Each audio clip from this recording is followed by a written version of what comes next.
শ্রী শ্রী রামকৃষ্ণ সারদা আশ্রমের উদ্যোগে চক্ষু হাসপাতালের উদ্বোধন।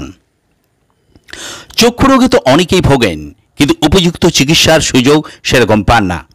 সেই অভাব মেটাতে এবার বীরভূম জেলার দুবরাজপুর শ্রী শ্রী রামকৃষ্ণ সারদা আশ্রমের উদ্যোগে একটি চক্ষু হাসপাতালের উদ্বোধন করা হলো দুবরাজপুর ব্লকের হেতমপুর পঞ্চায়েতের কোস্টর পাড়ায়। এদিন উদ্বোধক রূপে উপস্থিত ছিলেন বীরভূম জেলার মুখ্য স্বাস্থ্য আধিকারিক ডাক্তার হেমাদ্রি আরি, ডেপুটি মুখ্য স্বাস্থ্য আধিকারিক ডাক্তার দেবাশিস রায়। প্রধান অতিথি রূপে উপস্থিত ছিলেন দুবরাজপুর পৌরসভার পৌরপ্রধান পীযূষ পাণ্ডে, বিশিষ্ট চিকিৎসক ডাক্তার এসপি মিশ্র, পণ্ডিতপুর রামকৃষ্ণ আশ্রমের শিষ্য সেবক স্বামী সদাত্মা নন্দ মহারাজ, দুবরাজপুর ব্লকের যুগ্ম আহ্বায়ক রফিকুল হোসেন খান, বিশিষ্ট আইনজীবী স্বরূপ আচার্য সহ বিশিষ্টজনেরা। শ্রী শ্রী রামকৃষ্ণ সারদা আশ্রমের স্বামী অশেষানন্দ মহারাজ ওরফে রাজু মহারাজ স্বাগত ভাষণে বলেন, আমি ভারতবর্ষের বিভিন্ন জায়গায় ঘুরেছি, সেই অভিজ্ঞতা থেকে এখানে একটি চক্ষু হাসপাতালের পরিকল্পনা নিয়েছি। চক্ষু হাসপাতালের উদ্বোধন করে জেলা মুখ্য স্বাস্থ্য আধিকারিক বলেন, বেসরকারি উদ্যোগে হাসপাতালের উদ্বোধন হলেও আমরা প্রয়োজনে সরকারিভাবে যথাসম্ভব সাহায্যের হাত বাড়িয়ে দেব। অনুষ্ঠানে প্রধান অতিথি দুবরাজপুর পৌরসভার পৌরপ্রধান পীযূষ পাণ্ডে বলেন, আশ্রমের পরিকাঠামো ক্ষেত্রে যতটা সম্ভব হাত বাড়িয়ে দেব। এই চক্ষু হাসপাতালের মাধ্যমে দুবরাজপুর, খয়রাশোল সহ জেলা এবং পার্শ্ববর্তী রাজ্য ঝাড়খণ্ডের মানুষরা উপকৃত হবেন। এখানে অত্যাধুনিক মেশিন দিয়ে এবং অভিজ্ঞ চিকিৎসক দ্বারা চোখের ছানি অপারেশন করা হবে বলে জানা গেছে।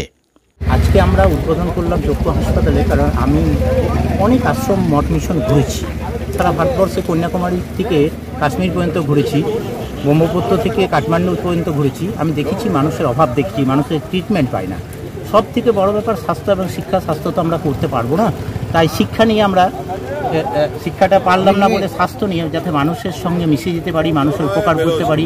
বিশেষ করে আমরা যে এলাকাটা রয়েছি ঝাড়খণ্ড প্রত্যন্ত এলাকায়, এখনও মানুষের দারিদ্রতা রয়েছে, আর্থিক অবস্থা খারাপ রয়েছে। তারা ক্যাটারেক্ট সম্বন্ধে ইগনোর, একদম টোটালি ইগনোর, মানে অজ্ঞ।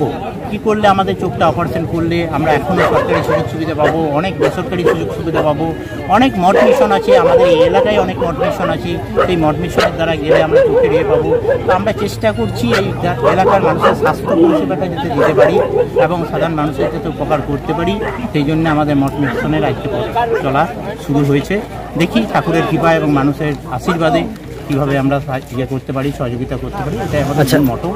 কবে থেকে চিকিৎসা ব্যবস্থা শুরু হবে? আমরা আগামীকাল থেকে চিকিৎসা ব্যবস্থা শুরু। আচ্ছা, চিকিৎসকরা কোথা থেকে আসছে? চিকিৎসা কেউ কলকাতা থেকে আসছেন চিকিৎসকরা, কেউ আসছেন ডিশেরগড় থেকে, এবং কি আমাদের যে ডেপুটি সিএমএস সাহেব দেবাশিস বাবু, উনিও আমাদের চিকিৎসকের ব্যবস্থা করে দেবেন।